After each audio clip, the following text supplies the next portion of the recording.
नमस्कार। आज हमारे देश में लकवे के बहुत सारे मरीज़ हैं।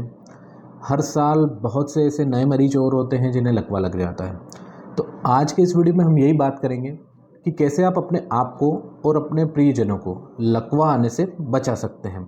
तो आज के इस वीडियो में हमारे कुछ सवाल रहेंगे, जैसे कि लकवा क्या होता है, लकवे के टाइप क्या होते हैं और ऐसी कौन कौन सी सावधानियां हैं जिनको हम बरत सकते हैं ताकि हमें या हमारे प्रियजनों को लकवा ना हो। तो हमारा सबसे पहला सवाल ये कि लकवा क्या होता है। तो जब भी हमारे ब्रेन में किसी भी कारण से ब्रेन को ऑक्सीजन नहीं पहुँचे, मतलब या तो जो ब्लड वेसल्स है जो दिमाग को ब्लड लेके जाती है उसमें कहीं ना कहीं धक्का जम जाए, या वो ब्लड वेसल रप्चर हो जाए, वो नस फट जाए खून की, तो दिमाग के उस पर्टिकुलर हिस्से में कुछ समय के लिए ऑक्सीजन का प्रवाह रुक जाता है और वो सेल्स की मृत्यु हो जाती है। तो जिसके कारण से हमारा एक तरफ का हाथ पैर चलना बंद हो जाता है या हमारा मुंह तिरछा हो जाता है, जबान लड़खड़ाने लग जाती है, तो इसे हम लकवा कहते हैं। हमारा दूसरा सवाल कि लकवे के टाइप्स क्या होते हैं। तो लकवा यूजुअली तो दो तरीके का होता है। पहला कि जो ब्लड वेसल्स है, दिमाग को जो ब्लड लेकर जा रही है, अगर उसमें कहीं ना कहीं थक्का जम गया है तो जिसके कारण वो आपकी आर्टरी चोक हो जाएगी, ब्लड आगे पहुंचेगा नहीं, तो दिमाग का वो पर्टिकुलर हिस्सा डैमेज हो जाएगा। इसे हम इस्चेमिक स्ट्रोक कहते हैं। ये 85% के अराउंड इसी टाइप का लकवा पाया जाता है। दूसरा होता है हीमोरेजिक स्ट्रोक। हीमोरेजिक स्ट्रोक में ये होता है कि दिमाग में जहाँ पर भी आपकी नस कमज़ोर है दिमाग की, वो नस जब भी आपका ब्लड प्रेशर बढ़ेगा उस समय वो नस जो कमज़ोर है जिस भी हिस्से से वो फट जाएगी। तो ऐसे वाले लकवे को हम बोलते हैं हीमोरेजिक स्ट्रोक। ये यूजुअली 15 से 20% पाया जाता है। एक तीसरी एंटिटी और होती है जिसे हम TIA कहते हैं, ट्रांजिएंट इस्चेमिक अटैक। ऐसा लकवा जो कुछ समय के लिए होता है और 24 घंटे के अंदर अंदर वो ठीक हो जाता है, तो इसे हम TIA कहते हैं। तो अगला जो हमारा सवाल है, जो सबसे मेन, कि ऐसी क्या क्या सावधानियां हम रख सकते हैं कि जिससे हमें लकवा ना हो। तो इसके लिए जो लकवा जो रहता है, इसके कुछ रिस्क फैक्टर्स होते हैं, जैसे BP हो गया, ब्लड प्रेशर हो गया, डायबिटीज़ हो गई, कोलेस्ट्रॉल हो गया। तो हम इसमें जो सावधानियां रखेंगे वो यही होगी कि सबसे पहला हमारा काम रहेगा कि हम ब्लड प्रेशर कंट्रोल करें।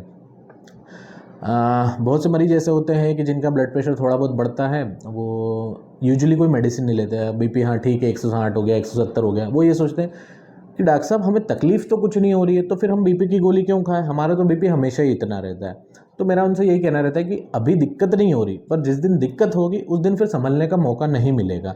तो बजाय इसके कि उस दिन का वेट करें और फिर गोलियां चालू करें, इसके अच्छा ये है कि आप आज से BP के लिए टेबलेट स्टार्ट करें और अपना BP अभी से कंट्रोल रखें।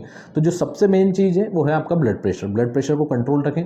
इससे होगा ये कि जो आपके दिमाग में नस कमज़ोर है उसके फटने की संभावनाएं ज़्यादा रहती हैं, तो वो चांसेस कम होंगे। दूसरा, इस्चेमिक स्ट्रोक के भी चांसेस आपके कम हो जाते हैं। दूसरी ज़रूरी चीज़, अगर आपको डायबिटीज़ है या आप प्री डायबिटिक हैं, आपकी ब्लड शुगर बढ़ी हुई रहती है, तो आप उसे कंट्रोल करें, क्योंकि जब भी आपका शुगर बढ़ता है तो ये कहीं ना कहीं आपका कोलेस्ट्रॉल लेवल को बढ़ाता है, साथ में जो ब्लड वेसल्स होती है उसमें थक्का जमने की प्रवृत्ति को बढ़ाता है।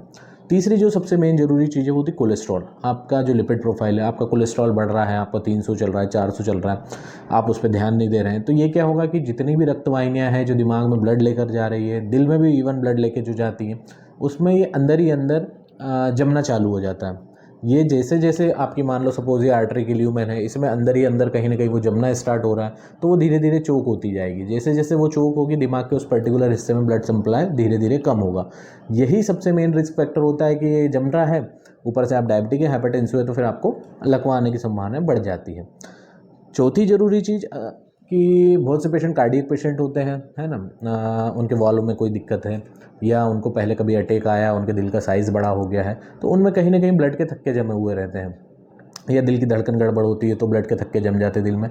तो ये थक्का जो दिल के अंदर है, ये बड़े थक्के में से एक छोटा थक्का टूटता है और ये छोटा थक्का टूट के हमारे दिमाग में चला जाता है, और जब ये दिमाग में जाता है तो फिर वहाँ पर आपको ये लकवा लगवा देता है। इसके अलावा एक जो सबसे रिस्क फैक्टर रहता है, कंट्रीब्यूटरी रहता है, यूजुअली ऐसे पेशेंट्स जो रहते हैं वो अल्कोहलिक होते हैं और स्मोकिंग करते हैं। तो तंबाकू किसी भी रूप में आपको हमेशा नुकसान देगी, चाहे आप तंबाकू चबा रहे हैं, चाहे आप स्मोकिंग कर रहे हैं। अल्कोहल आपको किसी भी रूप में आप सेवन कर रहे हैं, आपको नुकसान ही करेगा। तो आप डायबिटिक हैं, आपका कोलेस्ट्रॉल बढ़ रहा है और आप साथ में स्मोकिंग भी करे जा रहे हैं, आप तंबाकू खाए जा रहे हैं, तो ये सब चीज़ें आपको नुकसान करेगी। तो ये कुछ जो मैंने बातें बताई हैं, अगर आप इन चीज़ों पे ध्यान रखते हैं तो आपको लकवा लगने की संभावनाएं काफ़ी हद तक कम हो जाती है। कुछ फैक्टर्स और होते हैं जो अलग अलग कुछ डिसीज़ होती हैं, उनमें भी लकवे आने की संभावनाएं रहती हैं, बट वो रेयर है। ये सबसे मेन चीज़ें हैं। अगर आप इन चीज़ों पर अपना ध्यान केंद्रित करते हैं और इन चीज़ों को आज ही से आप कंट्रोल करते हैं, तो आप भविष्य में अपने आप को लकवे से और अपने प्रियजनों को लकवे से बचाएंगे। आशा करता हूँ ये जो जानकारी मैंने साझा करी है आपको अच्छी लगी होगी। स्वास्थ्य संबंधी इसी तरह की और जानकारी के लिए हमारे यूट्यूब चैनल पर आएँ, उषा निरामन। उसे लाइक करें, शेयर करें, सब्सक्राइब करें। मैं डॉक्टर भालके और अगले वीडियो में आपसे मिलता हूँ। तब तक के लिए बाय।